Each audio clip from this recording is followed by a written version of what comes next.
Now, on News Talk 105.9 WMAL. O'Connor and Company. It's 7:06 now on O'Connor and Company. Thanks for joining us on this Tuesday morning in the nation's capital. Coming up, we're going to check in with the producer of a brand new movie about Mother Teresa. I'm really looking forward to that conversation. Then at 7:35, the great one, Mark Levin. His brand new book hits today. The Democrat Party Hates America. It's out. It's available. Buy it.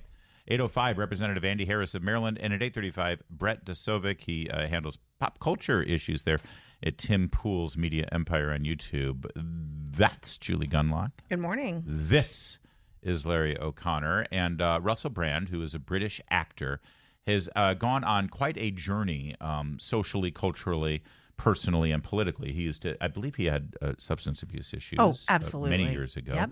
You remember they used him for that remake of Arthur? Yes. He was married to Katy Perry, Yes. of which I will never forget either of them.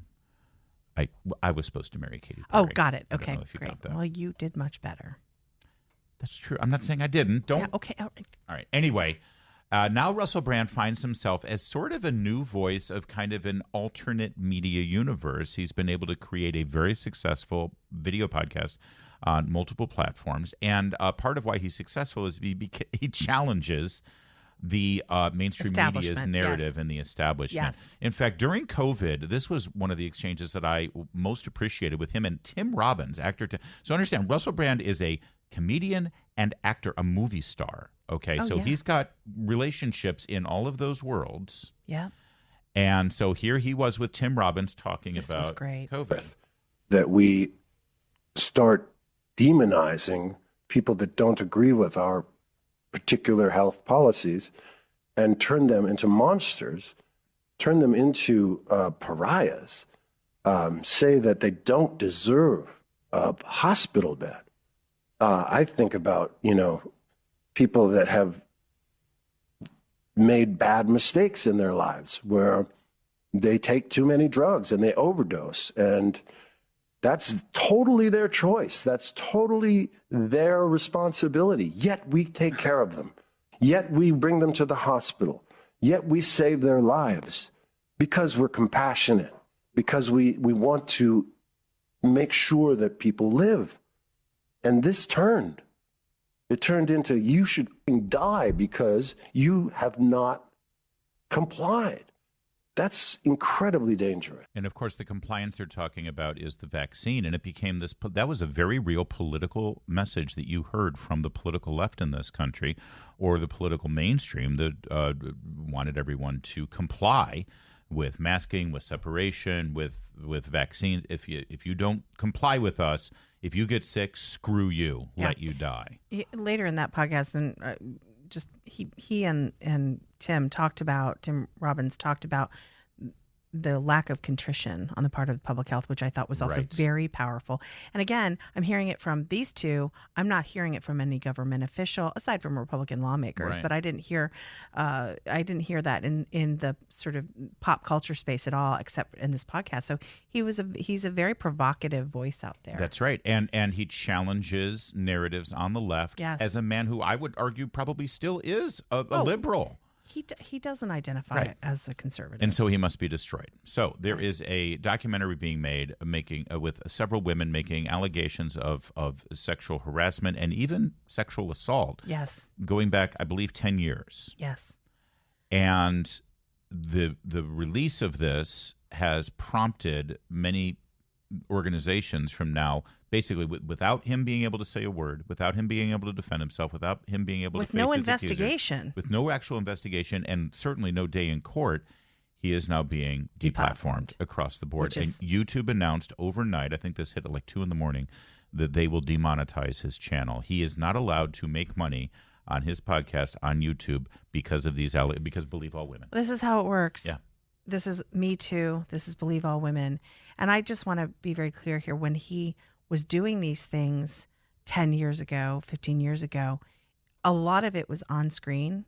Okay, because now they're bringing up these clips of him, Catherine McPhee on his lap on, Jimmy Kimmel or whatever. Mm-hmm.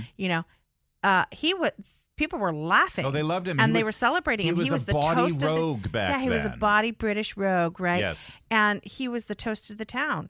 It's only now that he's become sort of provocative and wrong thinking that they're bringing up these clips. Exactly. So what has he done recently because a lot of you might not know Russell Brand. You might not have really seen his latest activity from the last several years on this podcast. The world moves so fast, there's almost no time for history. It seems like years ago that we were hearing that Trump was colluding with Russia, that he wouldn't have won the election without Russia, that his whole presidency was a kind of Putin plot. Well, there's now serious evidence that it was the Clinton campaign and Hillary Clinton acolytes that were directly involved in the generation of what has proven to be a conspiracy. Untrue. Think about how much media you watched. Me, a person who I would think, broadly speaking, is from the left, a liberal.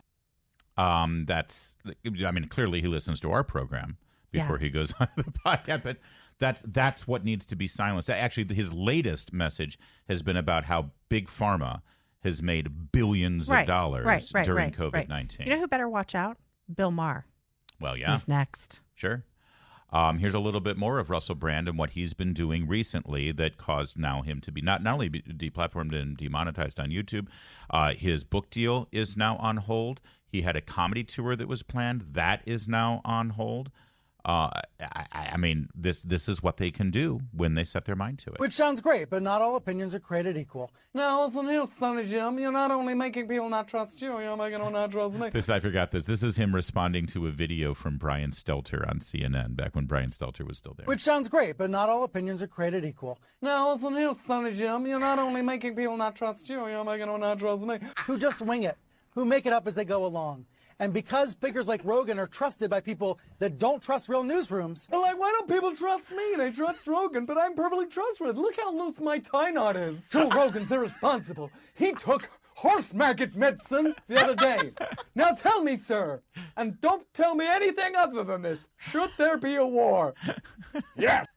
So, and again, that was back when Brian Stelter was saying we need to deplatform Joe Rogan because he's irresponsible, because he's suggesting it's okay to take ivermectin.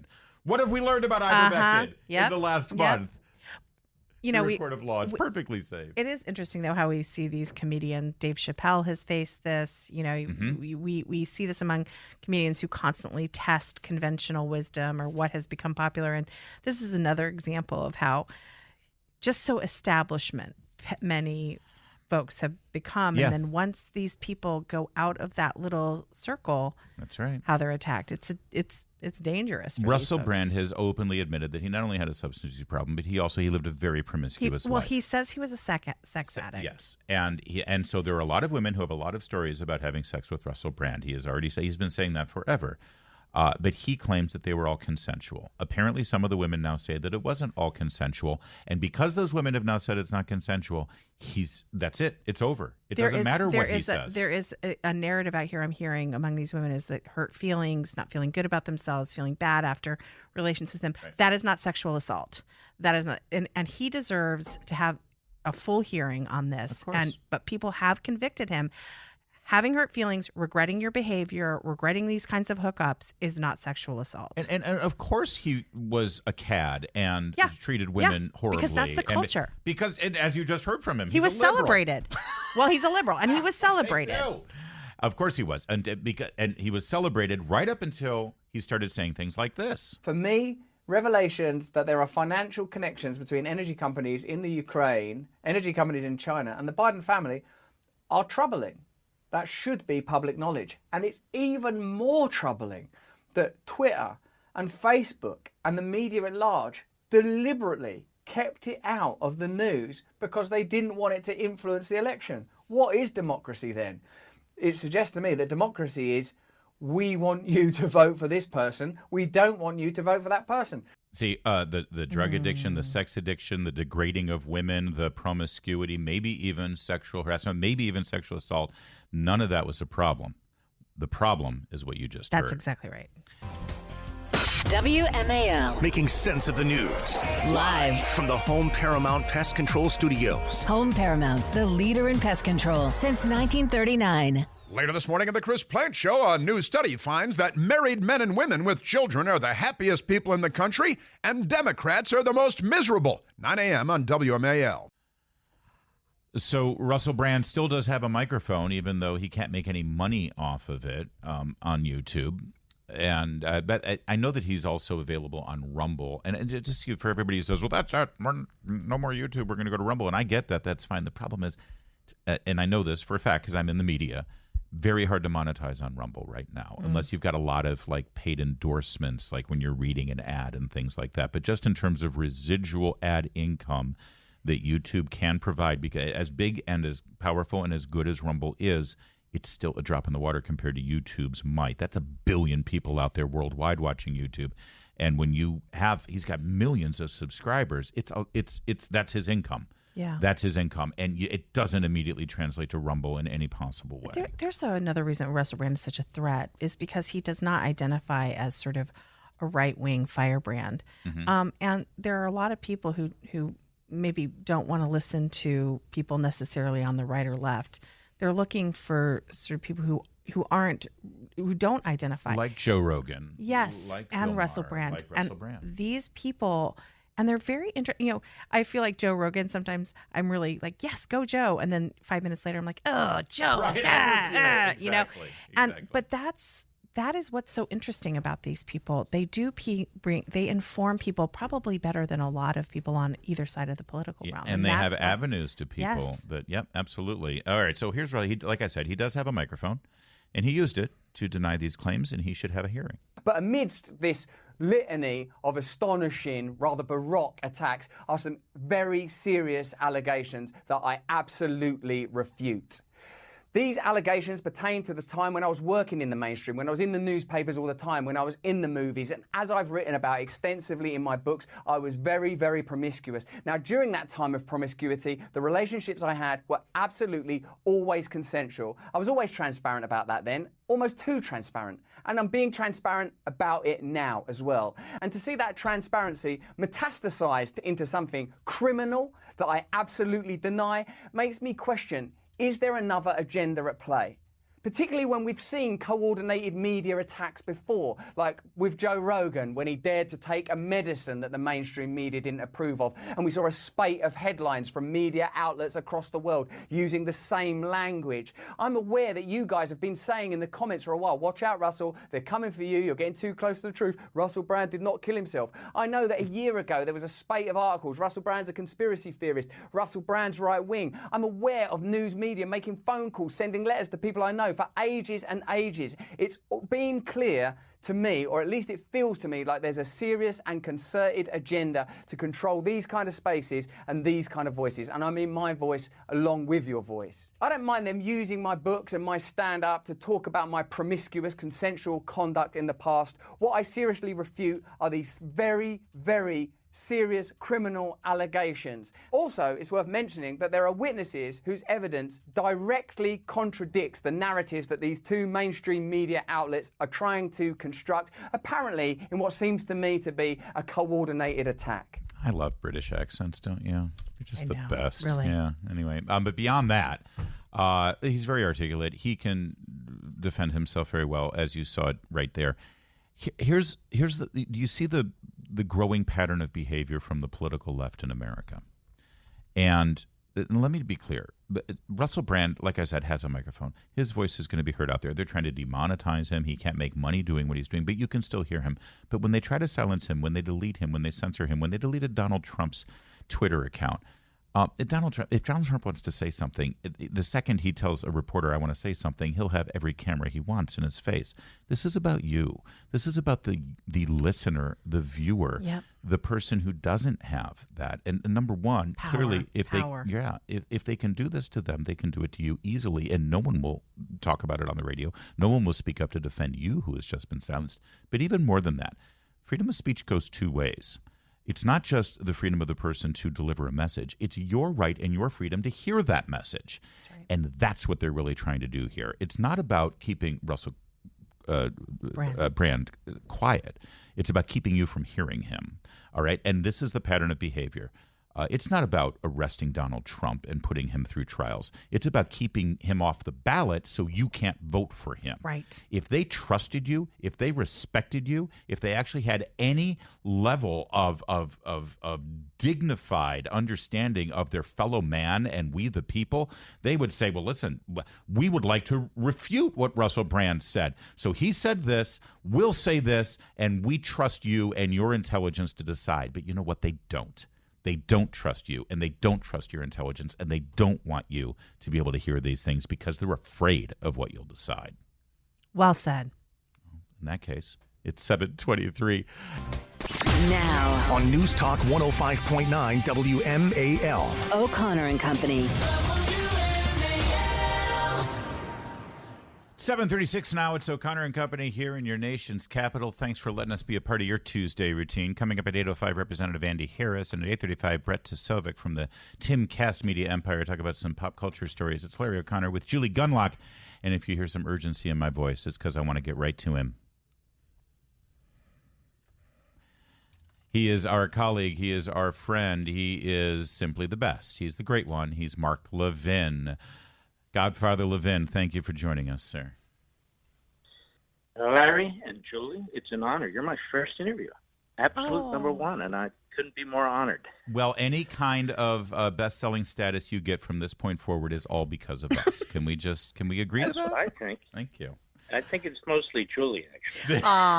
The new book, which is available right now, you can order it, you can get it. It's called The Democrat Party Hates America. It's a great time. You're already getting heat about the title, but I got to tell you, I watched your show this week on Fox, of course, and you sort of laid this out here. In fact, you made a distinction that is the Democrat Party even a party, a political party anymore? Right. I mean, I don't play by their rules. I don't play by the media's rules. The fact is the Democrat Party has never accepted America. It's the party of the Confederacy. It's the party of slavery. It's the party of segregation. It's the party of Jim Crow. It's the party today that embraces all these Marxist movements, all these perverse movements when it comes to children, critical race theory. Everything is anti-American. Now, you'll notice none of the leadership of the Democrat Party ever objects to any of this. Right. The teachers' unions are bought and paid for by the Democrat Party, so what's going on in the classroom, they're perfectly happy with. Mm-hmm. Joe Biden signs executive orders left and right, changing the language in the federal bureaucracy, the words that are to be used everywhere from the FAA to the CDC to every other agency in the nation, in the government. And all these things they're going through now is typical of an autocratic, authoritarian, tyrannical party all over the world. Yeah. And so what I want people to understand is the Republican Party is a political party. In many cases, it is ineffective. In many cases, it is asleep at the wheel. The Democrat Party is not purely a political party. It is an autocratic party that is a monopoly party that wants to own the bureaucracy and does, that wants to own the government, federal law enforcement. There's only a dime's worth of difference between the media in America and the Democrat Party, because when you have a state-run party, which I call the Democrat Party, you need a state-run media. So we don't have a free press. We have a press that's free to push the propaganda of the Democrat Party. You dedicate a chapter of the book to the left's war on the nuclear family. You explain how Karl Marx specifically said that it was necessary to replace parental care and love with the priorities of the state. Obviously, parents saw this during COVID. They're seeing it today with the Democrats' determination to keep secrets from parents. But do you think the average parent, not necessarily parents on the right, but the average parent understands how determined the left is to destroy the traditional family? No, I don't think anybody is. I think if you go through the history of the Democrat Party, and I don't just mean surface level, if you really dig deeply into it, as I've done in the book, I don't think Republican senators or Republican House members or Republicans running for president understand this. Because every racist initiative that's ever taken place in America has been the initiative of the Democrat Party. Every effort to turn one ethnic group against another has been the initiative of the Democrat Party. because people need to understand. You've got to look at the Democrat Party through the proper lens. Again, these aren't two normal political parties duking it out. The Democrat Party has devoured most of the culture, as it has devoured most of the media. It's now brazen about what it's doing. The whole notion of fundamental transformation that's been repeated 1,000 times, well, it is. This is what they mean. Fundamental transformation into what? Mm-hmm. Well, they reject our history. The 1619 Project is embraced by the Democrat Party and their media, the New York Times. Critical race theory is pushed by the Democrat Party and their teachers' unions. The destruction of the nuclear family. Are you kidding me? We heard Terry McAuliffe here in Virginia. Yeah. They don't believe in the nuclear family. Why? Their most reliable voting demographic, and this is all in the book, are single women who are childless. Yeah. Not the black community. That's the most reliable vote, and that's the gentrified people in the cities as well as in the suburbs. This is why it's abortion. People, what is this obsession with abortion? When you look at the Democrat Party through the lens of power, a wide open border, people say, why is the border open? The other thing to understand is when you see what's happening with inflation, now unemployment is skyrocketing. We're going to have shortages of fuel. You're going to see brownouts and blackouts. The border's wide open and all the rest. These aren't natural disasters. Who's causing this? Yeah. The Democrat Party. And so this is why I keep saying to people, we keep talking about these things as if they're just happening. We keep talking about Biden. We have an institution that is so poisonous and so hostile to our founding, to our history, to our morals, to our traditions, to our customs, to the nuclear family, to citizenship, and so forth and so on. It must be called out by name. We must assign responsibility for what it is doing. And that's why I call it. When I finished the book, I decided on the title. I said, well, what the hell am I going to call this? I'm going to call it what it deserves, that the Democrat Party hates this country. Yeah, that's Mark Levin, of course. The book is The Democrat Party Hates America, #1 at Amazon, thanks to us. And you should be buying it right now as well, so you can get your copy. It's a great gift, too, because it does lay it out, and it'll equip you and your friends for this very important election season we're embarking upon.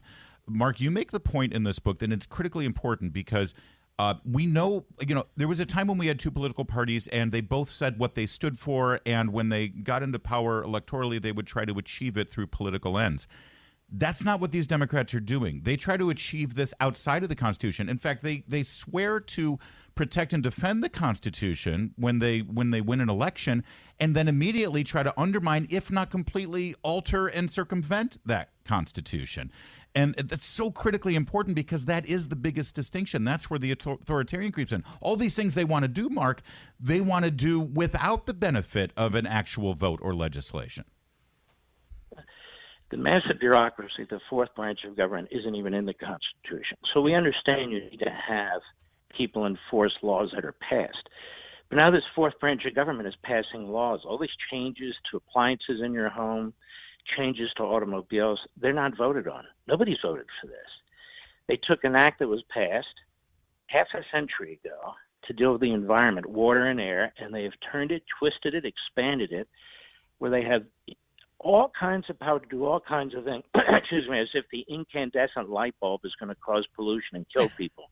It is absolute insanity, and yet this power, it goes on and on and on. So representative government has been completely undermined. So who did this? Franklin Roosevelt did this. That's why he's an icon of the left. That's why Bernie Sanders talks him out. Even though Woodrow Wilson was a horrid human being and tried and was part of the intellectuals at the end of the 1800s and early 1900s who embraced Marxism and then called themselves progressives in order to camouflage it. He was for eugenics. Look, you can't have a perfect society if you have all these imperfect people. You can't improve and re-engineer society, which is what they want to do, if you have all these imperfect people. And the Constitution is what stands in their way. The Constitution limits their power. You have to read Woodrow Wilson. You have to read all these people, and I've read it all, and I'm explaining it all. I quote them. They don't hide what they believe. And Franklin Roosevelt comes in, and he blows out the Constitution. He blows out capitalism. He uses the Depression, which really was a horrible recession that they turned into a depression, went on for 10 years, which is absolutely unnecessary because they kept centralizing decision-making. He had a brain trust. And so this is exactly what the hard left wants. Yeah. And so they celebrate this man who never lifted his finger for blacks, who was an anti-Semite. I get into the entire history of this man, his own words. Yeah. So it's important that we unravel what's taken place, all the lies about the history of the Democrat Party. This is the most comprehensive takedown of the Democrat Party, perhaps in history, certainly in modern history. I thought American Marxism was a seminal work. On freedom of the press, I still refer to, if not steal from, on a semi-regular basis. And I still think Liberty and Tyranny is the absolute definitive Mark Levin book. But my goodness, Mark, the Democrat Party Hates America absolutely is part of the Mount Rushmore of Mark Levin tomes that you got to have on your bookshelf. Congratulations on this. I know firsthand how hard you worked on this and how much you put into your book. Yeah. So after your book tour, I hope you're taking a nice long vacation with Julie. Three book signings, that's it. So no big tour anymore. I just can't do it. But I want to thank you and Julie and all the great people at WMEL, all of our listeners. It's a great station. Bill Hess, the other hosts are fantastic. It really is a fantastic station. I'm on many, many, many stations. WMEL is a standout. And I just want to be clear, when I said Julie, I meant Julie Levin, Mark's wife, not you, Julie Gunlock, although that very would be confusing. fun too. Very confusing. We have to figure that out, yeah. Thanks, Mark. Thanks, Appreciate Mark. it. God bless. Thank you. Bye-bye. It's 7:47. Let's get straight to Jamie. We always lament the fact that flying is just not as glamorous as it used to be. And we have example number 3,648. A woman was caught on viral video telling a man as she's getting kicked off the plane for inappropriate behavior that she's super important. Yeah, you did nothing wrong. I said shut up. No, you shut the, film me. I'm Instagram famous. I'm Instagram. Okay, but the funniest part is she goes, "I'm Instagram famous, you bum." Yeah, which effing we bum. need to, oh, she didn't say effing. I think I think she just said you bum. Oh, I'm which we need to quoting bring the that article back. here. I like you bum, that. calling people a bum. That's funny. Daily Caller has a writer. Her name's Morgan Osmond. She's known on Instagram as Official Morgan Britt. Her outburst followed an alleged confrontation with another person on the American Airlines plane, according to the Daily Mail. Call me a bleep again, Osmond said in the bill. Call me a bleep again. I didn't do anything wrong. She got kicked off the plane. But, there used to be a time, don't you know who I am? Yeah. Don't you know who you're messing with? Yeah, Don't you? Now, we've now been reduced to. Film me. I'm Instagram famous. I'm Instagram famous. I'm Instagram famous. If you have to qualify your fame with Instagram in front of it, you're not really famous. Yeah, I love the Daily Mail. They always report on these grisly murders, and they're like, Instagram model. You're right. like,